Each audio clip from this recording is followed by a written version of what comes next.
are able to pick the good things and the artistic things from that. Just like music played a huge role in the struggles, during the days of slavery, during the days of colonialism, during the days of fighting against apartheid, fighting against dictatorships. And today, the same way aesthetics do the same. Now we use this red beret and the style in which we confront the dictatorship. We are non-violent militants. That's why you hear us calling ourselves foot soldiers. We are soldiers, non-violent soldiers. We are fighting non-violently.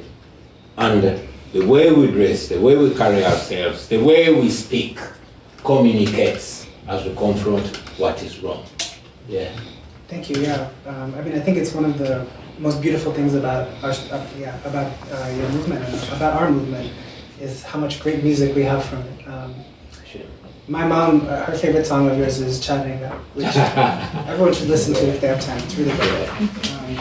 So okay, I'll just ask some questions from the audience. They submitted some questions in advance, and then we can move into question and answer because I'm sure many of you have your own questions.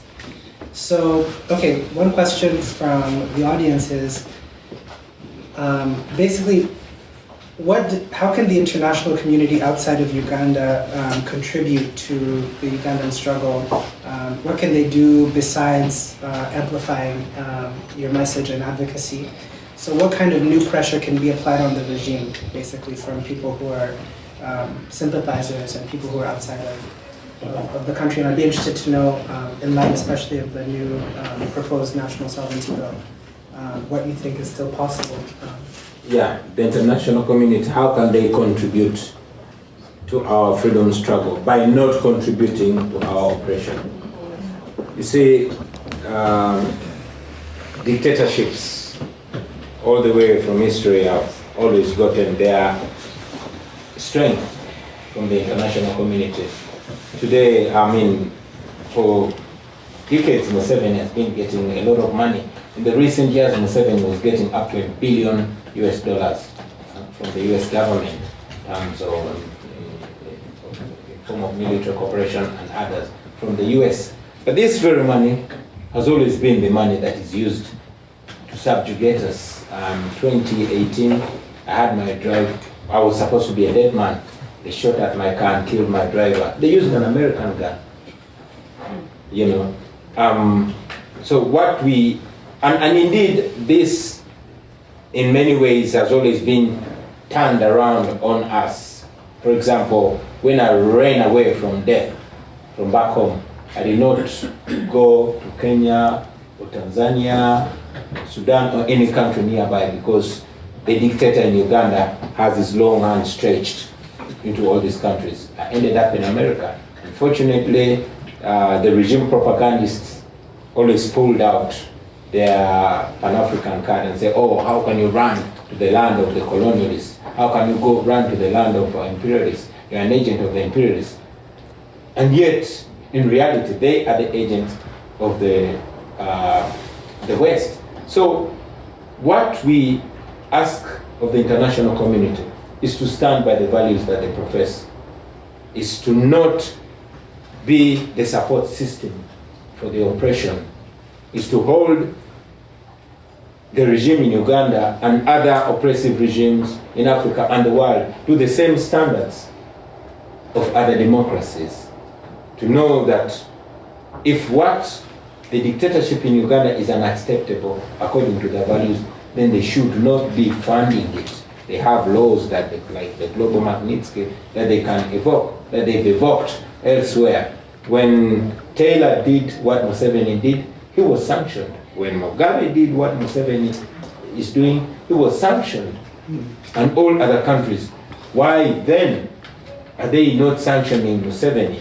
They should not put diplomacy above democracy. They should not put business above values, We can relate in terms of trade and all this.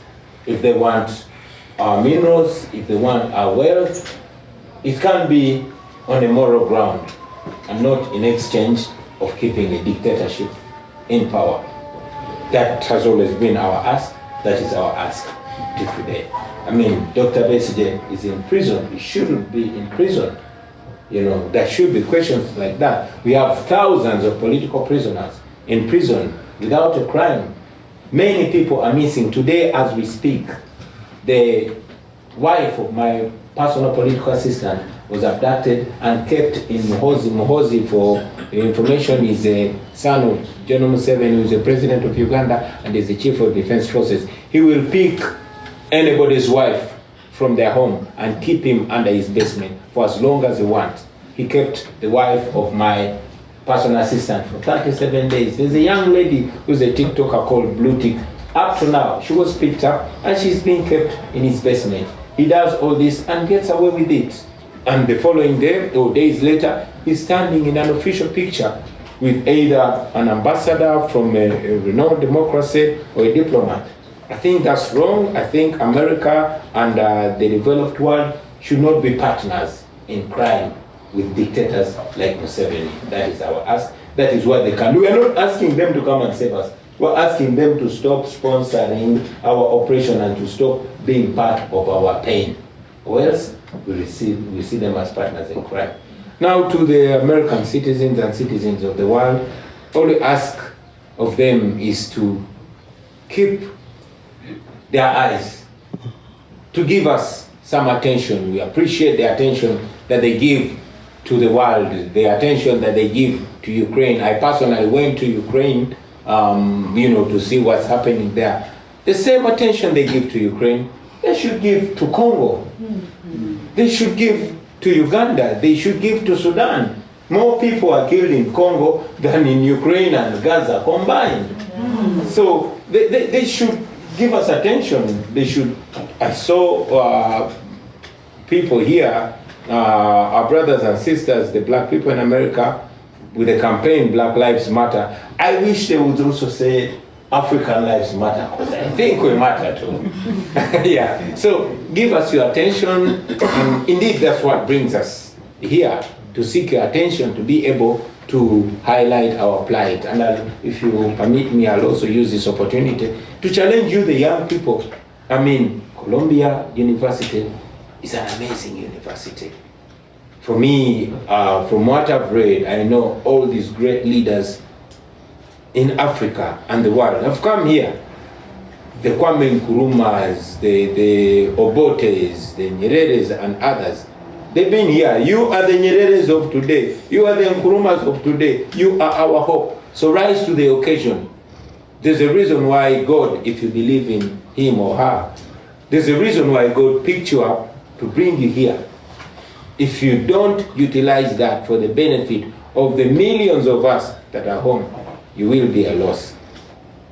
Thank you. Thank you.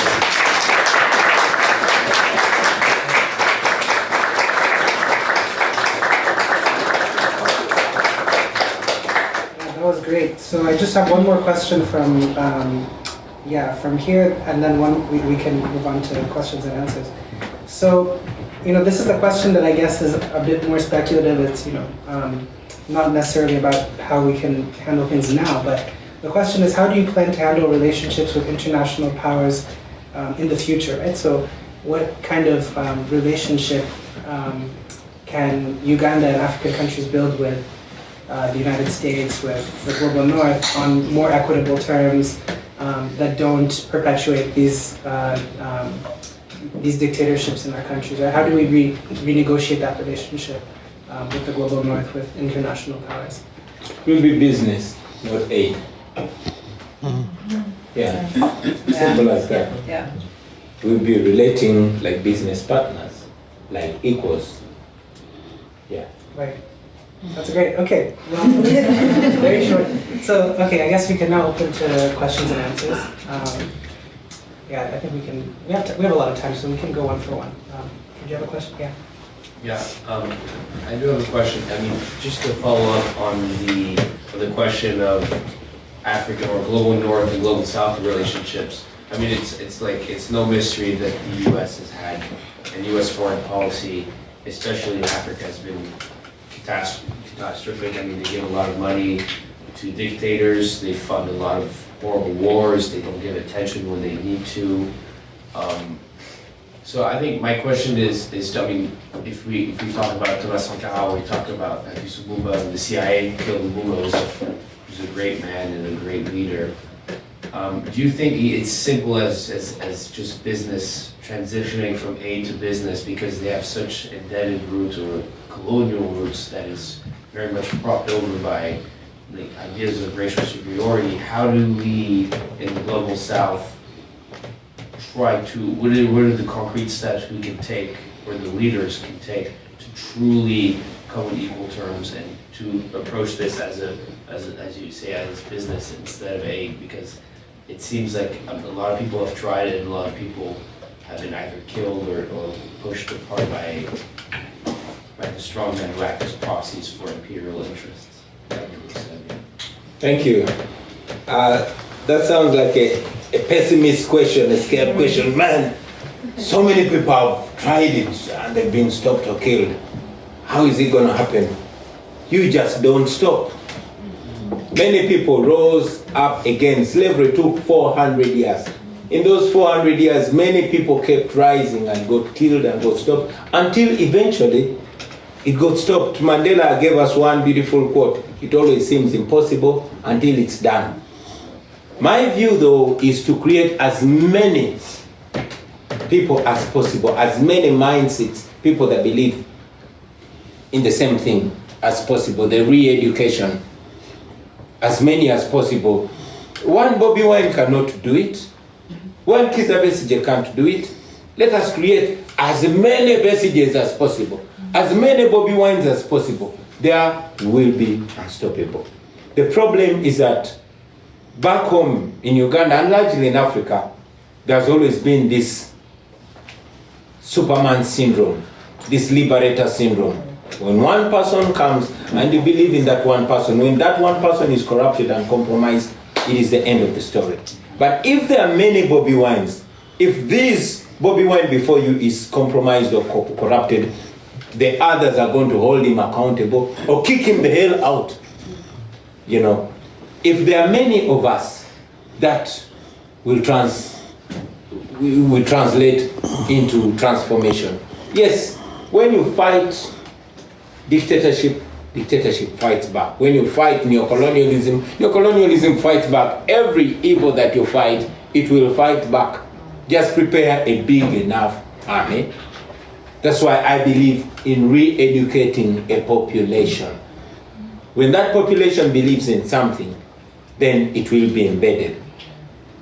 There are so many people that dared to, back home we were colonized for a very long time. And many rose and they were stopped until there were so many to be stopped. And that's how it changed. It might take time, but if we don't stop and if we take the right strategy, in my view, is changing the mindset of the people so that so many of us are pointing in the same direction. That will change. That's my thinking. Great.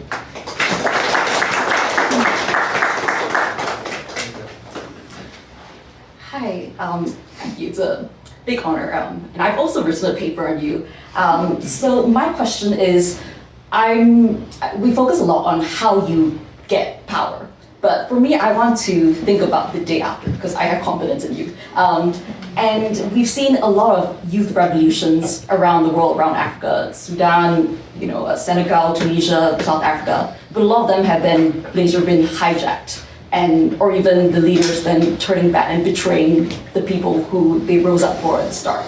And when we look at how Museveni has kept power, he's done it through a big tent approach that then became small tent, using carrots and sticks. And we see that even if you do manage to win the presidency, and there's still a lot of centers of power that remain. So we have, your economic elites, patronage networks, you have the military, you have global neoliberalism, and even, Muhoozi, you have like ethnic fault lines that people like Muhoozi have. He tweeted once, he kept you in his basement to teach you like Banyakole.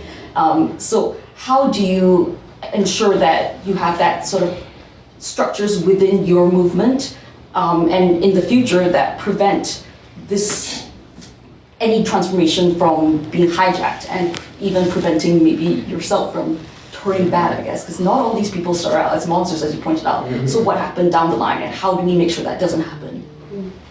I like that question. How do we make sure it doesn't happen? And I like you saying, how do we, not how do I? Because I'm not asking you to believe in me. I'm a human being. And I've seen good people go bad. When Museveni was my age, man, he was eloquent. Much more. He was saying the same things like I'm saying, only more eloquent. You know? So I'm not here to promise you that I am going to be the best leader that there is. No. I can only tell you that it is the people that, and those people, they're not all going to come in a group and hold you accountable, but the institutions, if we empower them. So we don't believe in empowering an individual. We believe in empowering institutions, because institutions will outlive human greed and human temptation. And that, for us, in our movement, the People Power Movement, and indeed the National Unity Platform, the party that I lead, that is what we believe in. We believe in institutionalization. I am accountable to the people that I lead, just like they are accountable to me. We are accountable to each other. But also, we want to empower people to hold us accountable. I believe that's the only way we can get there. But most importantly, to also encourage people, especially you, the young people, to take charge of this and to get involved. Because, yes, I'm here, not because I'm the most educated. If it was not for the frustration and the anger, maybe I would only come to Columbia University to sing music to you and not to talk politics to you, you know. But here I am. So I want, or we should encourage the young people, especially the ones that have been lucky to get the education and exposure that you get, to get involved. And when we get involved, then we get to hold our leaders accountable to do the right thing, but not to leave one person to choose. Like I said, leaders don't do the right thing because they are so good-hearted. They do the right thing because they are held accountable and because they know there are consequences to doing the bad thing. Yeah. Thank you.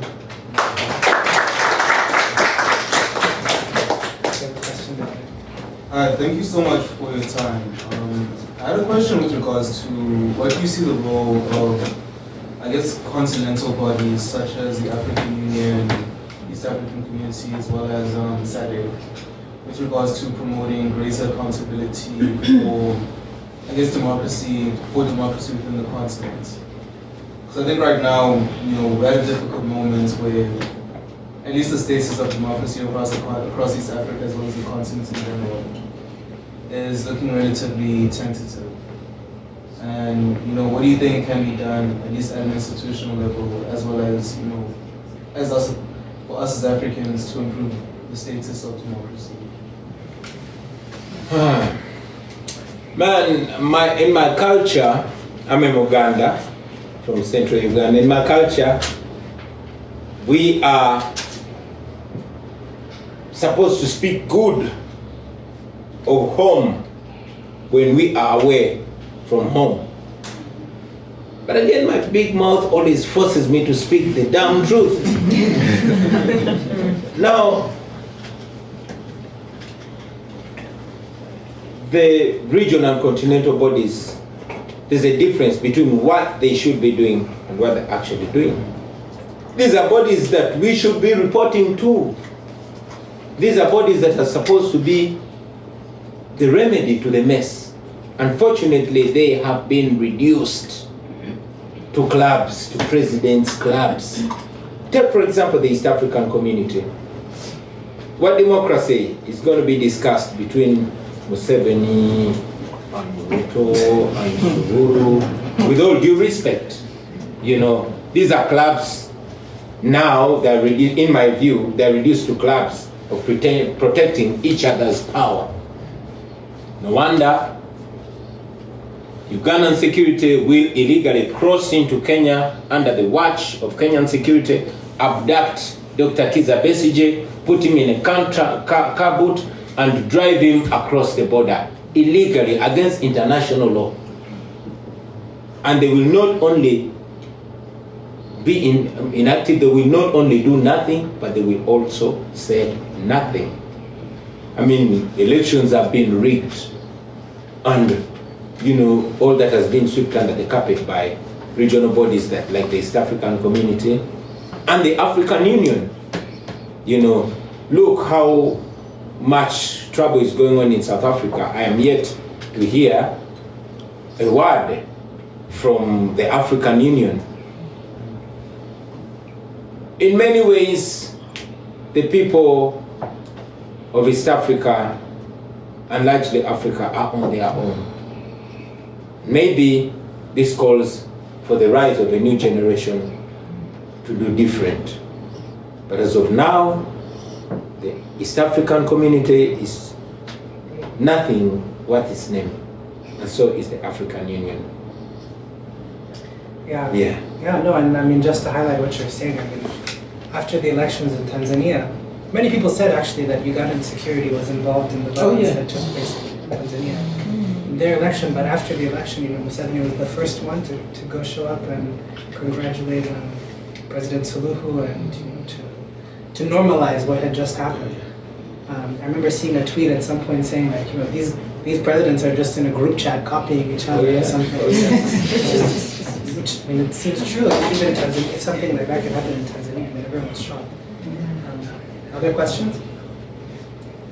Thank you so much for being here. I really appreciate this. I'm Kenyan. So in 2024, we have the finance bill protest, like what was like by Gen Z. And I'm wondering, like, what do you make of that protest? Because it was like, partyless, we have no leader. Like, I'm wondering, like, what do you think of that, and what can be done in the future to hold our leaders accountable? Thank you. Those young people of Kenya are such an inspiration. That is the way to go.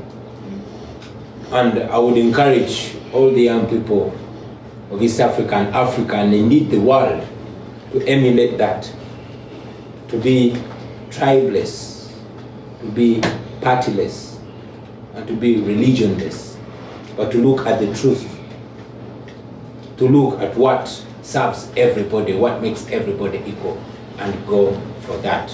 For so many, and I'm calling upon young people to be partyless. I'm a leader of a political party, but I always tell the young people of Uganda and indeed East Africa and Africa not to be boxed to their political parties, but to follow what is right and do that.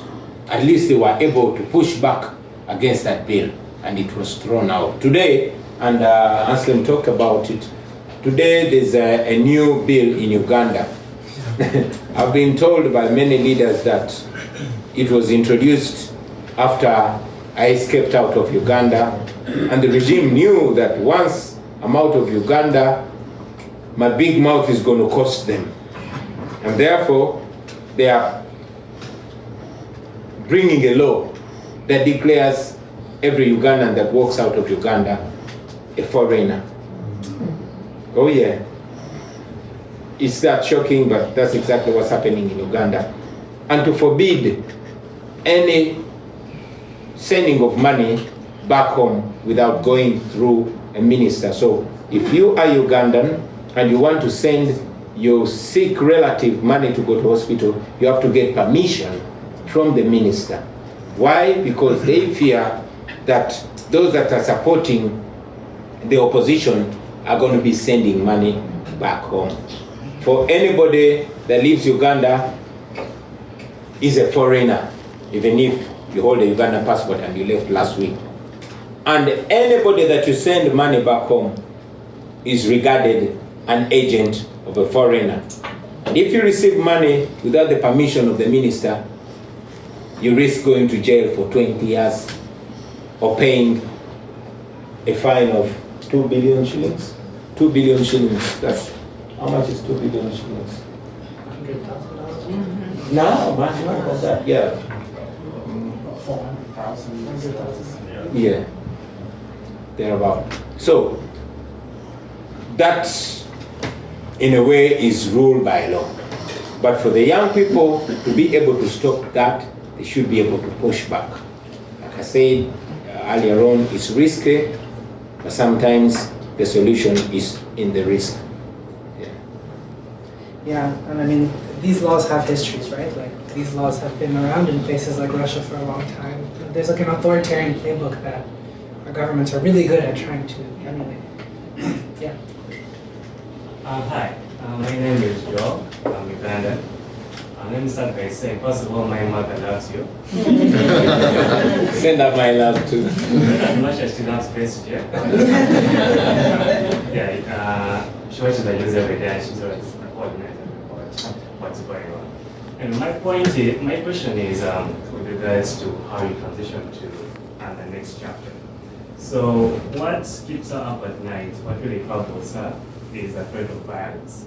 So she wants to transition from the government you have right now, but her fear is that to do that, there will have to be violence.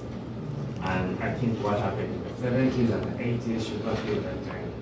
So there's a sense in that she's sort of fine with the status quo, as long as, you know, it doesn't lead to thousands of people dying. So how do we sort of address that issue that affects, you know, most of minds of many Ugandans, in that they want a better life, but they're not pay a terrible cost. I think what's happening in Libya or Sudan sort of get to that point. So how do you bridge that gap? Thank you. That's interesting. And indeed, it is the threat of violence that has in many ways kept us where we are. Back in Uganda, especially with the older generation, Museveni and his people have more or less made it clear that if you don't vote for me, there will be war. In northern Uganda, we go campaign and say, Bobi, we support you. But when we vote for you, there will be war. And you ask them, where is the war going to come from? Say, Museveni will fight. This is a person that started a war in 1980, and it consumed 500,000 people. The sacrifice was given, and it was supposed to be the end of the cycle of violence. But for him to always threaten people with violence if he's voted out, that is what has kept our people boxed down. And indeed, Mama says it, that you see now, let us just sit down and leave the man, because if we vote him out, he will fight. That's intimidation. I'll tell you that before I started dressing like this and trying to speak straight English, I was a bad boy from the ghetto. And I know a thing or two about violence. And the generation that I lead is young, is hungry, and angry. We have very little to lose, but everything to gain. And we are very capable of violence. But we chose non-violence because we know historically that violence has only bred violence. It only creates a vicious circle of violence. It breeds this sense of entitlement. Oh, we earned it, we spilled our blood, so you can't tell us that. I mean, we've learned that from the Museveni generation. That's why we are non-violent. But unfortunately, regardless of how non-violent we've been met with extreme violence, abductions, killings, and everything. We have preached non-violence all through the campaign. But on the day of election, I was raided. I was put on house arrest. Just less than 24 hours after the election, I was raided and I was forced out of my country. So while we believe in non-violence, we are slowly getting to a level where I will not be able to control the young people that want to free themselves by any means necessary. So the best way to avoid this violence is to have Museveni go peacefully. As a matter of fact, there are some people, many people who are beginning to persuade me to look more the Malcolm X way and say sometimes you have to pick up a gun to put down a gun. That is not what I'm encouraging, but I didn't say I'm discouraging it. Thank you. Yeah, and I think also just on this question of violence, I have a lot of friends who say similar things, you know, like what will happen, you know, like maybe we'll be brought back into a war. But I took a trip to Kidepo recently. I mean, these areas in the north were really only pacified very recently. People have memories of like violence and fighting that was extremely traumatic, way beyond into like the NRM period. So the question is really peace for whom, right? You know, this is a country that never dispensed with violence, never dispensed with warfare. People are still fighting in lots of parts of Uganda. You know, Uganda's actively engaged in like at least 4 different wars at any given time.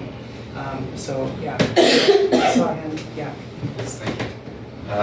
So you very aptly recognize that you know, the U.S. is no longer really pushing forward and focusing the world as it maybe used to be, especially in the current administration. But of course, there are also other powers getting involved in Uganda. The Chinese have you know, launched some projects with the Museveni government under the Belt and Road Initiative. So I was just wondering, what is your general view on Chinese involvement? You know, obviously there's many downsides, and how would you approach these projects if one day, if everything goes well, you can assume your rightful place? Thank you. As a citizen, I welcome any kind of development. And as a leader, when I'm president, and you notice I say when, not if. When I'm president, I will welcome all kind of moral development. Of course,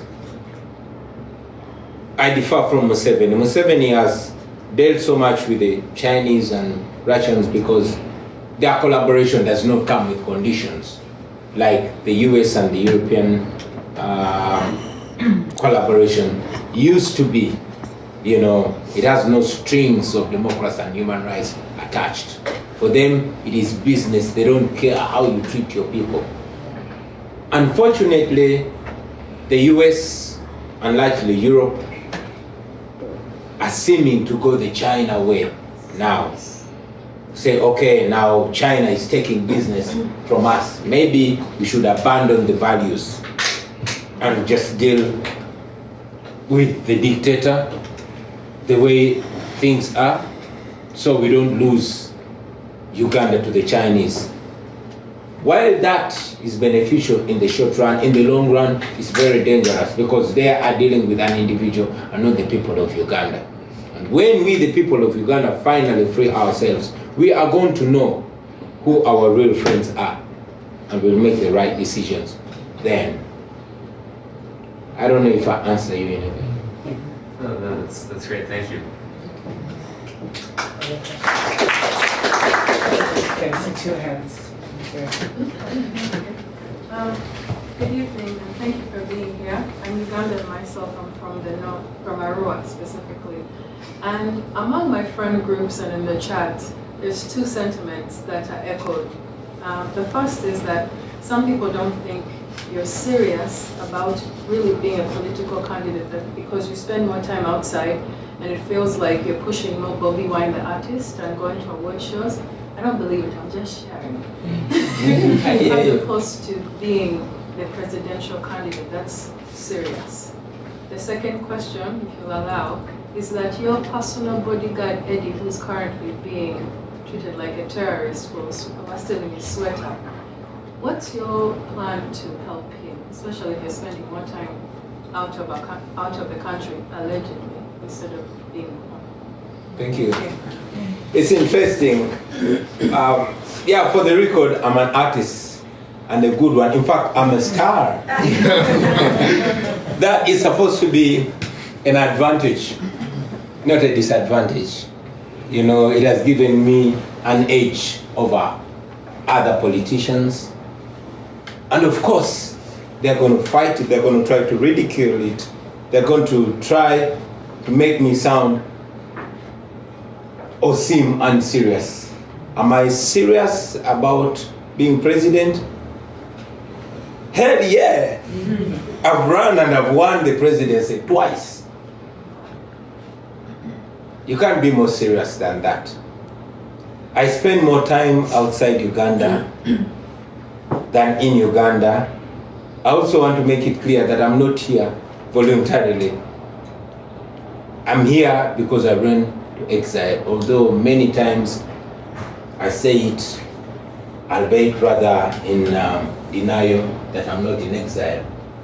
But technically I am, because I ran to save my life. Now, those that say that they resemble somebody who's going to beat you and say you cry so loud. I'm not in my country because I want to be alive some more. I want to postpone my execution. Like you are aware, the opposition leader that inspired us, Dr. Kizza Besigye, is in prison, not because he committed a crime, but because he's feared. That's why he's in prison. If I was in my country, I would either be dead or in prison or somewhere being tortured. Now nobody enjoys being tortured.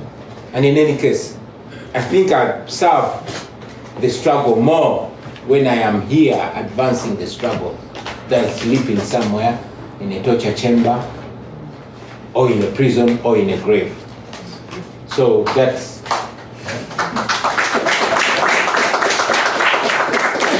again to assert that I'm serious. I've spent more, I was on a campaign trail for 112 days. For all those 112 days of campaign, no other presidential candidate campaigned half the days. But I was on the campaign trail for all those days. That is another mark of seriousness. So I am serious. And the people of Uganda are very serious because they voted for me. And given half the chance, they vote for me again. About my bodyguard, who was abducted by the Chief of Defense Forces, put in his basement. We looked for him until he tweeted and said, don't look for him, I have him in my basement and I'm teaching him Lunyankole. Now Lunyankole is a language of the tribe where General Museveni and his son come from. And indeed, because he was some handsome guy with a big, nice beard, shaved it off, shaved his hair, tortured him, and put pictures of his naked self on Twitter. That was the Chief of Defense Forces doing that. They tortured him for so many days, and later on, he was presented in a court, limping, with missing nails and part of the finger missing, and he was charged for stealing a sweater. Now, and please don't be offended, but I feel mocked when I'm asked what I am planning to do to save him, since I'm always outside the country.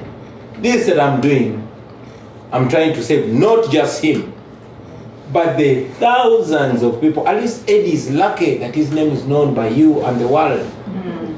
But there's so many unknown people that are being tortured, that are in prison with no crime. By doing this, at least I am advancing the plight. Maybe one of you will tweet it and an influential person will see it. Maybe among the young people or the lecturers in Colombia will pick interest in his case, and that will be the beginning of his salvation. So by being outside the country, I'm advancing his case, I'm advancing the cases of thousands of people in his position. Thank you.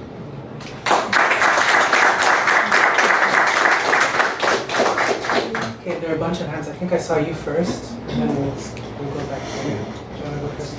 My name is Nami Anzi, and my question is like a mix of three questions I have.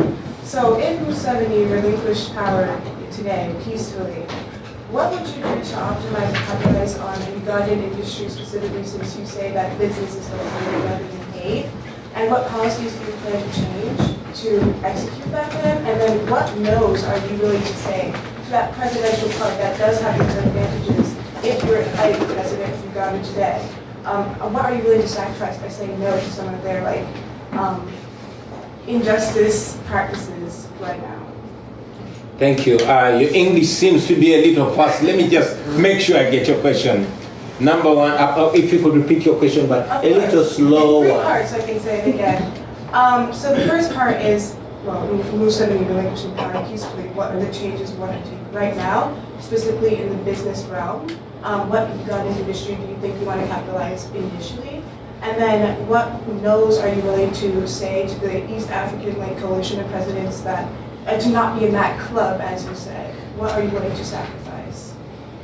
Thank you very much.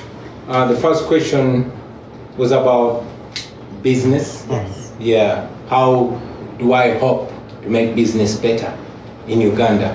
Cut down corruption. In the days when we just got independence and 10, 20 years that followed, President Milton Obote reduced our problem to poverty, ignorance, and disease. And he was right. Today, Uganda's problem is square corruption. Corruption in every sector. We lose 10 trillion every year to corruption, according to the Inspector General of Government. So, if we crack down on corruption, things will work better. And of course, that only takes the political will. Because, again, according to the same Inspector General of Government that is employed by the President, she mentioned it that every huge corruption scandal is followed to the doorstep of the President. We have a President that has turned corruption into a currency. He has weaponized it. So if we crack down on corruption, then most things will be functional. And what sacrifice do I hope to give to end to stop making the East African Community Club the lust for power? As soon as I'm president, the first thing I want to do is to make sure I don't stay president. Now, the lust for power has been our problem. It has caused most problems because the leaders that want to stay in power will give up everything to stay in power. They'll give up the morality. They'll accept everything to stay in power. But if one is not lustful for power, then they will do the right thing. Because by doing the right thing, then you're not holding power onto yourself. You're spreading power to where it's supposed to be, in the institutions. Thank you. Okay. So here and then this two gentlemen back there. Or, okay, go ahead.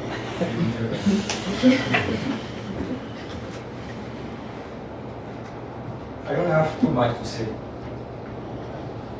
because Mr. President, you don't know me, but you know me. I'm one of the survivors. I was from Delaware. I visited last time. I was talking to some of the people they cannot, they thought people were not as important. I've been talking to Waiswa for a long time, and I didn't receive my messages until he was jailed and I couldn't get communication with you and me. I was arrested during the COVID time. I survived it. I will not say, tell you that people helped me because in the what? In the government. But most especially, I helped you. a lot.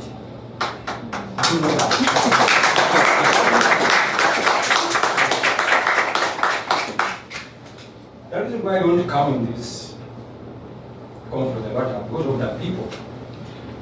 I thought this place would be more safer to talk. Because that time, you know, Blackie was arrested with one of the journalists. Do you know that person? You came out and say, one of the journalists called so and so is in torture chamber. Yeah. You are the guy? And they were.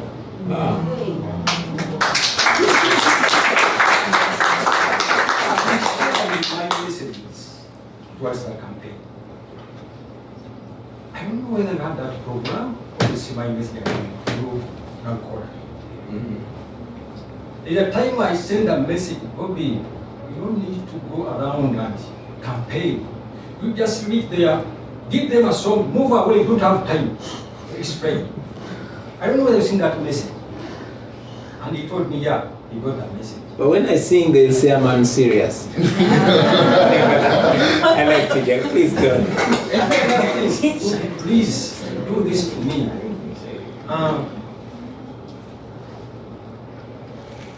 Don't go with security, your security in different places. Everywhere you have people, leave those people away from you. Leave them stay at their places. Because once you go with them, they're going to arrest them. Please don't move with them. I sent that message, but afterwards, I saw that I don't see any people around you, those campaign, those political that happening. I really appreciate it. Because once I come out from Nigeria, I called Zach. We talked a lot. And my lawyer was killed.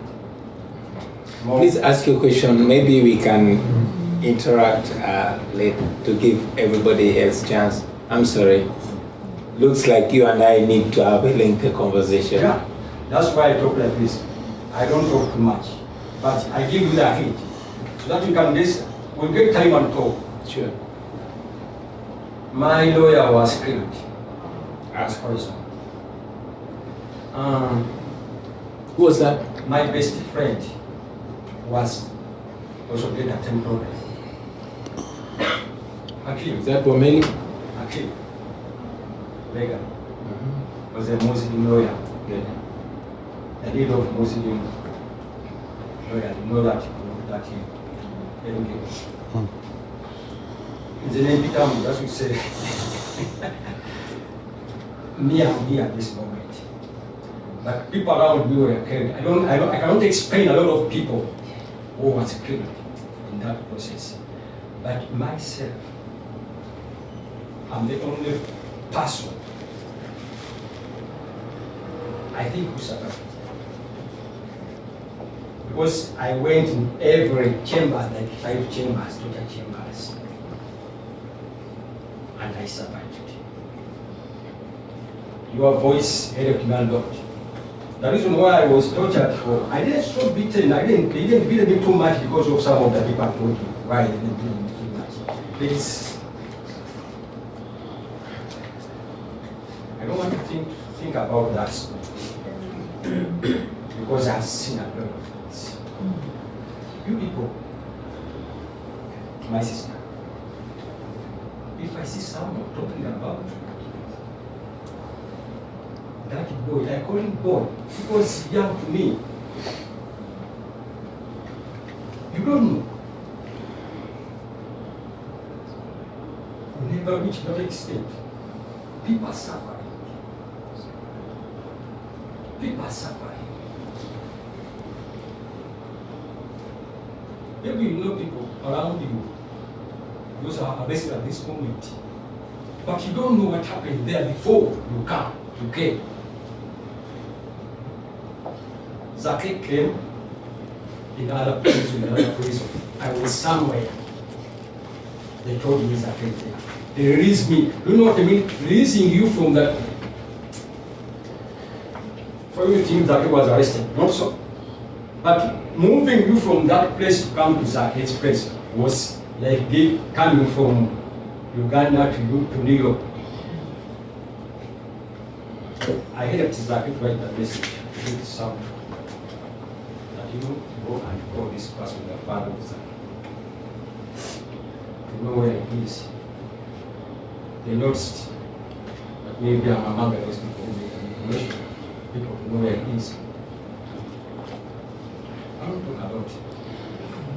For that reason, I don't go in different conflicts because I see people joking. They're joking. They don't know Museveni. Someone saying, if I'm going, the country is going to be a problem. If you know, if you don't know, you know. For us, we survive because of our parents. Because if my parents are not so close to the government,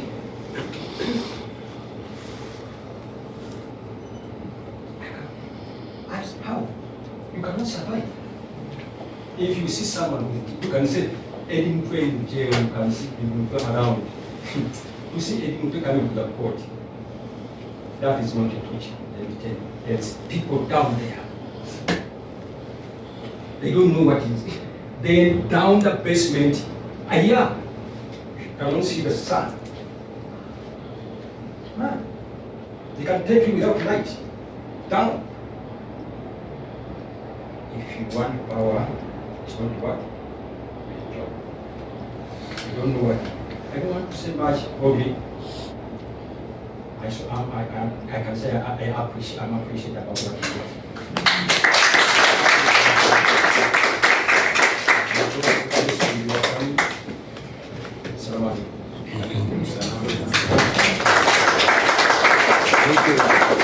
Thank you, brother. I could see you are getting emotional. I know there are deep stories, deep stories, but don't worry, we're trying to find a solution. So at least we are alive, you are alive, so cheer up. One day everything is gonna be fine. Thank you for sharing that story. I mean, personally, I know so many stories like this, and I don't understand how so many people can just go on living their ordinary lives knowing that these things are happening and knowing how much they don't know. I think every Ugandan should feel a terrible burden on their conscience. Anyway, yes, you had a question. My name is Irina. I'm originally from Belarus. Oh. And I know what is the raging. Yes. When I read the news about Uganda and what is happening there, I'm having like deja vu. Because we had the same. Yeah. So getting back to the idea of violence and non-violence. We used to be non-violent soldiers for many, many years. And Belarus doesn't have real election for 30 years. Every election is fake. So what we got with our peaceful protests. In 2006, protest failed. 2010, protest failed. 2020, we had a huge protest. Many people involved, and we just wanted Lukashenko just go away peacefully, nothing else. We got massacre. Dozen people killed, many people tortured, many people are in jail. We still have many political prisoners. It's kind of last dictatorship in Europe. Yeah. Shady. So, question is, what is the probability of winning if we will continue just peaceful protest in the future? Maybe we should change something. We should change strategy. We should be more aggressive, more efficient, not just peaceful. Because people lose faith, people lose power, people lose what is their worst, their lives. So what we should do. And last but not least, 3 years ago I visited Uganda. And I made videos, like a movie about my trip in Eastern Africa. I tried to reach your team regarding copyrights because I used your songs in my video. Unfortunately, I didn't get any response, so I just used your songs. I mentioned who is the doctor, Bobi Wine is the singer. Sorry, there are no royalties because this is not a commercial video. Thank you. Thank you very much, my sister. First of all, I'm glad to meet you. Every time I meet a person from an oppressed country, it's like I've met a brother or sister because we share the same plight. For clarity, my music, and I made it clear that anybody that uses my music for revolutionary purposes and for purposes of benefiting humanity, they are free to use my music. So don't worry, and encourage other people to use my music for the benefit of humanity. That's the least I can contribute. And I'm very glad you visited Uganda. Now you asked a very intriguing question. What other strategy? Here in America, there were arguments back in the day between Martin Luther King and Malcolm X. While Martin Luther King was advocating for nonviolence, and Malcolm X was saying that it is immoral and indeed criminal to tell people not to fight back. When a murderer comes to your house, you're not going to sweet talk them away. And yes, reading the history of the great Nelson Mandela, he taught us that nonviolence works when the oppressor has a conscience. But when the oppressor has no conscience, nonviolence doesn't work. I mean, we have protested and they've massacred people, young people, babies, Gen Zs in Kenya and Tanzania came to protest non-violently on the street and they were mowed down.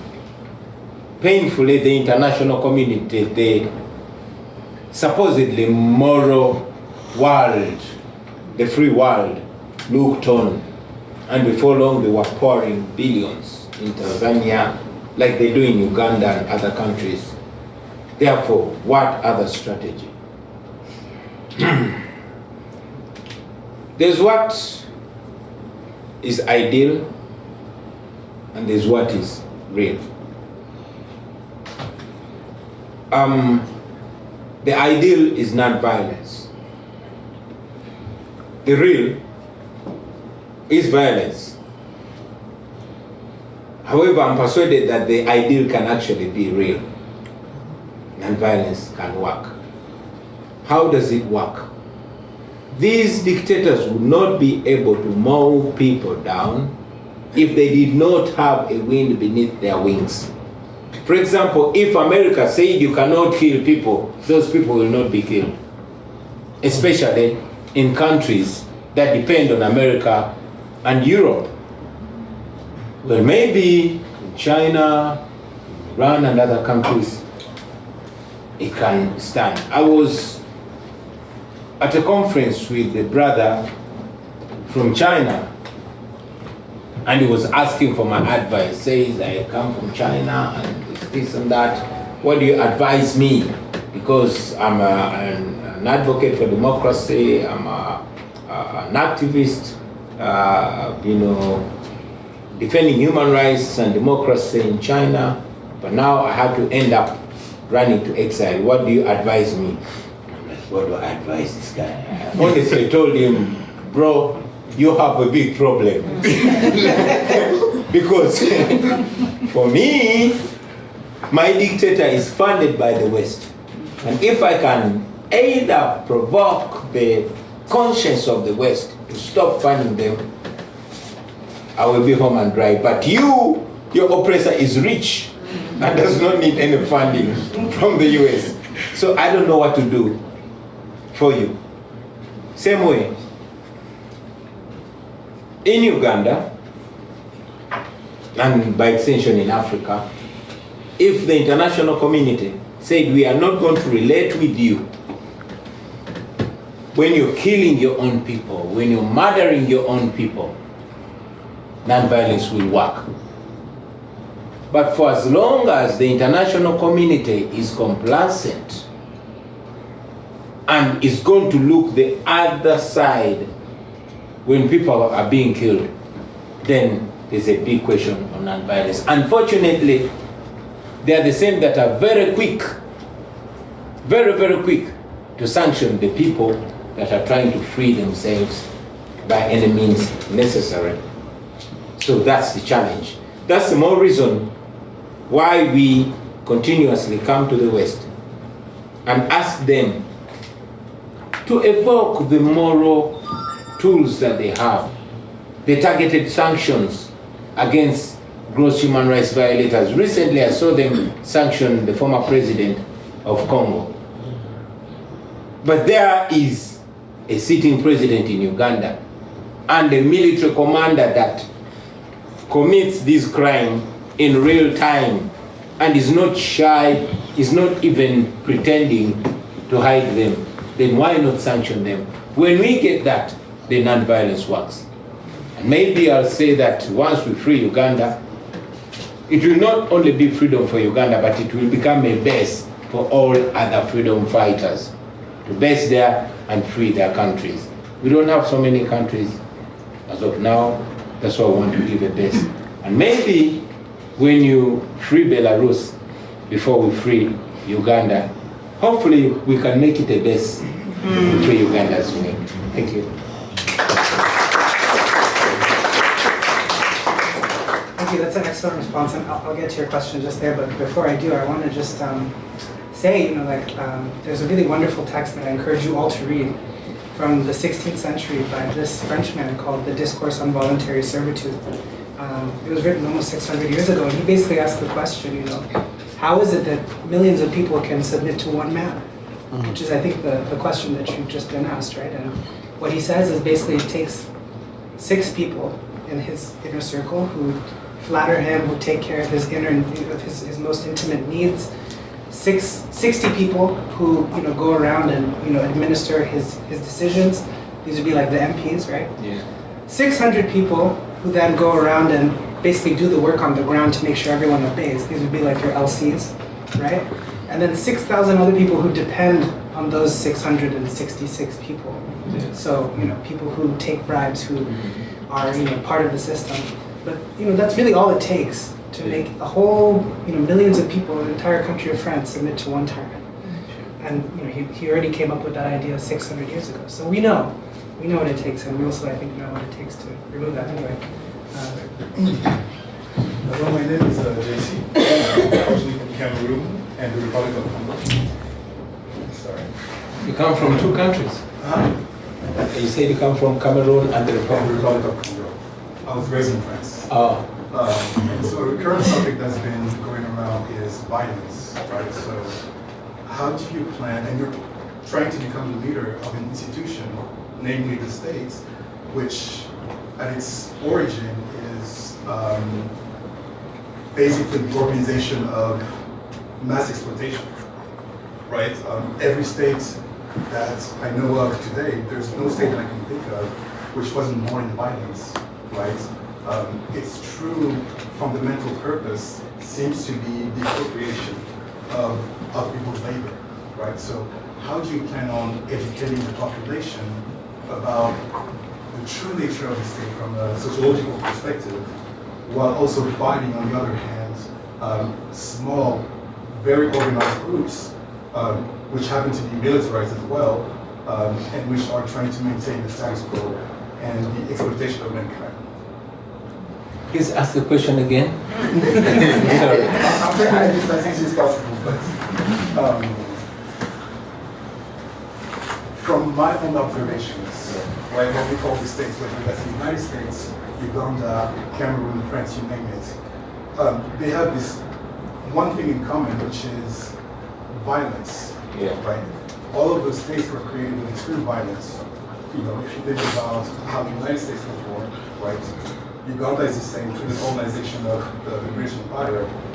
And it seems to me that the fundamental and true nature of the system is the organization of the political means. And I'm using the terms of the German economist, Franz Oppenheimer, who differentiated basically 2 ways of exchanging, right?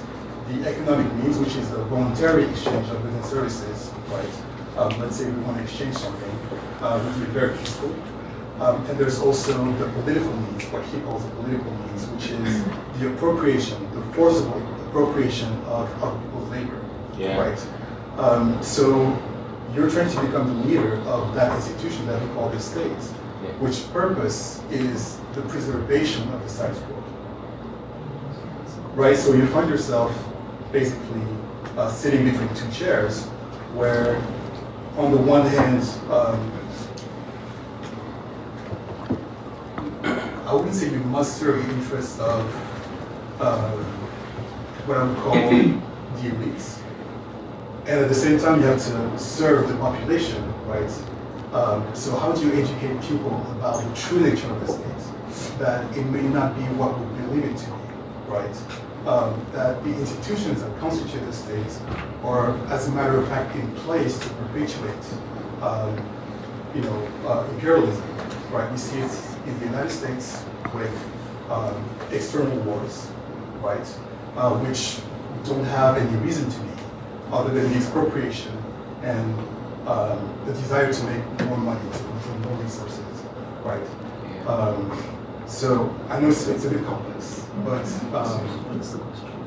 how do you plan on educating the population about the true nature of the state? How do I plan to educate? Right. Or how? Knowing that this goes against let's say, I would say those elite groups, right, which goal is to appropriate more resources. Well, I don't know if I get you right, but you seem to say that violence is there and is part of the state, right? And how do I intend to educate people about violence, to accept violence the way it is? Not to accept violence, but to educate people about the fact that the state, as it is, may be not the institution that we believe it is, right? That its genesis is rooted in extreme violence, whether you talk about colonialism, right, which happened in very cruel ways, cutting hands in the Congo, and there are so many different examples. In the United States of America, where we bring millions of slaves from Africa, compromise the native populations that were here before the Europeans arrived, right? So the true nature of the state, like I'm saying, is rooted in violence, right? How do you educate people about maybe finding a solution which lies outside of the traditional solutions that the state would propose? Thank you. If I get you right, first you seem to suggest that violence is part of us and is intertwined with the state, which I disagree with. What I believe in is, yes, violence is there, but it must be tamed. Must be tamed by the people and owned. There's no country that is more violent than America. But America, the violence is tamed. It is the people over the violence. And for that violence to happen, at least in my opinion, I could be wrong, and that violence is not supposed to be against the people, but the people are supposed to control it and decide. For example, one writer wrote that the role of the military is to protect their people.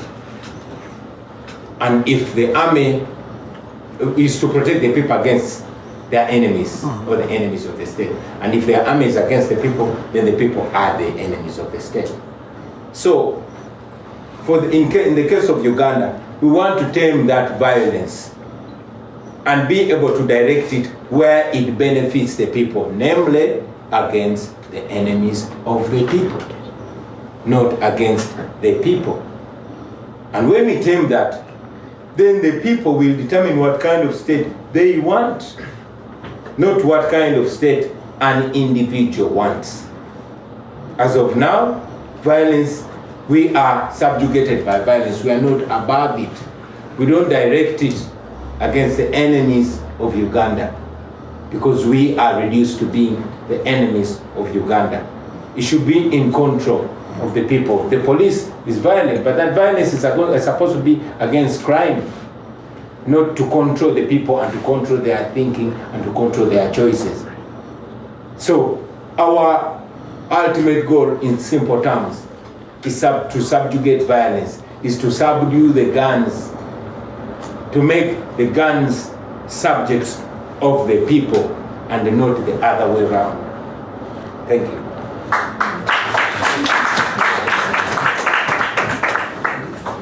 Okay. Okay, I'll take one last question. And then sure. Thank you. I was just going to ask, you had mentioned your sentiment about Belarus and free Uganda. What would a free Uganda look like to you? And what would be the first policy you would implement as the president? Thank you. For me, a free Uganda is where everyone is equal, regardless of tribe, status, gender, or economic status, where all Ugandans have the right to live to their full potential, where the wealth of the country serves for the benefit of everybody, where the rule of law prevails, where leaders are servants and the people are the true masters, where leaders govern in accordance to the law, but for the benefit of the people. And the first step to do is to re-empower the three arms of government, to have an independent judiciary, to have an independent legislature, and to make sure that they are able to check the executive. It's to make sure that the military does its noble duty of guarding our borders, and the police is there to protect people and their property, and not to play politics. It's basically to free up people, where citizens are not going to have to worry about offending those in power. That's the new Uganda that I envision. A Uganda where everybody from north to south, from east to west, can dream to become something, and they'll be it. That's the Uganda I envision. Thank you.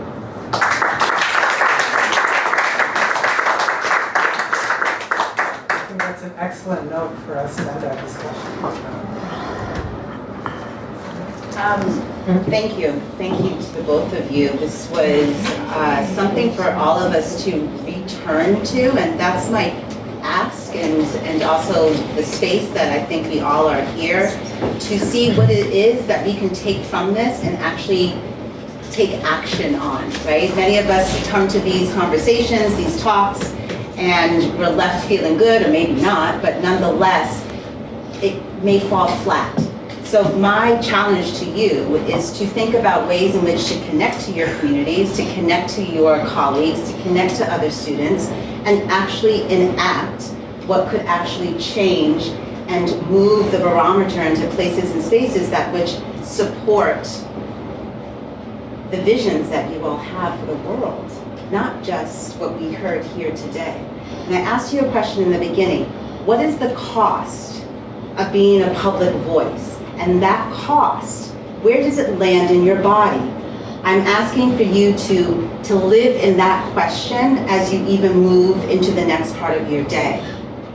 Here in narrative medicine, in the space of deeply listening, asking those questions that really allow for us to deeply listen to the other, not just yourself, and also to be able to listen around the nuance of storytelling, is the challenge I think we all have in this society right now, is to deeply listen to one another. And I want to say thank you to you both. Anselm, Bobi Wine, thank you so much, Mr. President, for being here, okay? Yeah.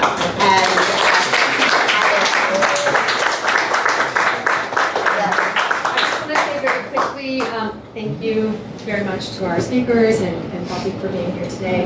And I also want to encourage all of you to stay in touch with the Institute of African Studies.